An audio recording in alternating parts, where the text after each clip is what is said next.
if this rumor is true, Ubisoft went to the greatest lengths possible to push the woke agenda onto gamers, to have DEI win the day at the expense of their entire company. Everything's sinking for them now. They made the biggest mistake I've ever seen, and this is pretty wild. But of course, in the midst of this, it's your fault, gamers, for doing this. We'll get into all this in just a moment. My name's John Delarose. Everybody, please hit that like and subscribe button. Really appreciate you being here. And we are going to have a live stream this afternoon, so I would love for you to join us. YouTube doesn't really give notifications for my live stream. I don't know why. We're going to have a pretty cool talk with a board game designer on here today. So that's going to be at 12 Pacific. So please join us. Just kind of look in the tab. It's the only way I can get this seen for some reason, is what it is.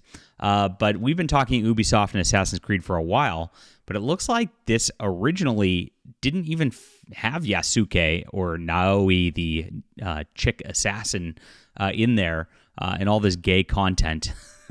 This was added in later, which makes this even weirder of a story as we go along with this. All right. I'm a content creator myself, too. I would love for you to grab my new graphic novel, The Hidden Emperor. It's in the description below. If you like sci-fi, if this is a great replacement for Star Wars, raised $51,000 on Kickstarter, and it's still open for a couple weeks as I'm getting the proof copies and getting everything delivered here. I've got all of my books on here as well. If there's something to your taste, great way to support the channel. Thank you guys for that. So this new rumor says that the game originally featured a male Japanese character, and the game could be delayed even further after the game's developer recently delayed it in February 2025 till February 2025. I'll fix that in edit, guys. Don't worry. Just like Ubisoft's going to fix their game in edit. Yeah, right. But I heard this internally last week and reported on it also that, yes, this delay is going to go way further than this because they just can't go and go out with this game and just have an epic loss coming in. Now, on the other side, there is pressure for them to actually just release the game so they can get some profits in, even if it's a minor profit. But they did, actually refund a bunch of pre-orders. So there's conflicting sources within Ubisoft. And honestly, I don't think the company knows where they're going with it at this point, from what I'm hearing. They're just in a panic. They're making rash decisions. They know that they are losing a ton of their funding, losing a ton of their faith from their investors, and it's causing a lot of problems. Now, I originally thought that this was because they needed to turn a quarterly profit and get that out there. But on my live stream last Thursday, if you guys are channel members, you can go see that. I have a game designer who streams with me every week, and he told me that the way that a lot of these AAA games are made is they take giant loans based on future potential earnings of these properties ahead of time. And so to pay off all the stuff up front, they're not actually using their own company coffers. They're using loan money. And so they actually have to get the game out by a certain time to pay off the loan, typically. Otherwise, that interest keeps accruing. That's an interesting thing I didn't realize about these video game companies, and it actually makes a lot more sense why we end up with a lot of buggy games that are just like, in beta test mode when they're released, and like we don't get patches till later. They really need to get those sales generated in order to pay off the loans. What a scam. This system's so corrupt, and the accounting stuff is a lot of problems. That's why these smaller studios that are independent, that are just actually doing the work themselves and actually funding the money themselves without these loan situations, are just winning on every single level. But that's a different story. So Ubisoft delayed it, of course, the same time it was announced it might barely break even during its current financial year. In a press release, the company stated the company now expects net bookings of around 1.9 billion euros and around break even for non-IFRS operating income and free cash flow. That's not good. Went on to announce the delay and why it's doing so. Assassin's Creed Shadows will be released on February 14th, 2025. While this game is feature complete, the learnings from Star Wars Outlaws release led us to provide additional time to further polish the title. This will enable the biggest entry in the franchise to fully deliver on its ambition, notably by fulfilling the promise of our dual protagonist adventure, with Naoi and Yasuke bringing two very different gameplay styles. The company added, "We're departing from the traditional season pass models. All players will be able to enjoy the game at the same time on February 14th, and those who pre-order the game will be granted first expansion for free. This game will mark the return to our new releases on Steam Day 1. Interesting. But there's a new rumor coming out from Endymion, who alleges to have spoken from a number of individuals at Ubisoft. I've spoken to a bunch as well. And who's worked with the company in the past, has claimed that the game could be delayed even further. And the game originally actually featured a male Japanese protagonist instead of Yasuke.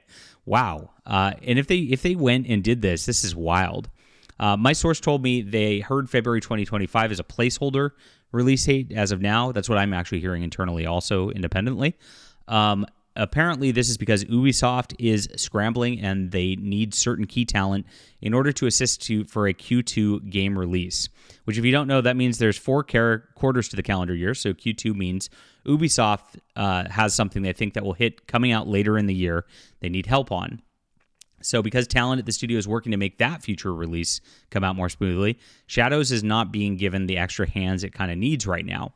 So like I said, the release date may be pushed back even further. If they do this, if they go and replace Yasuke and make it, if it was originally a Japanese character, and remove the LGBTQ elements, which I hear they're also debating on doing internally. We might actually have an okay game, believe it or not. Shocking. Of course, they do have to fix some things as well for the Japanese consumers out there.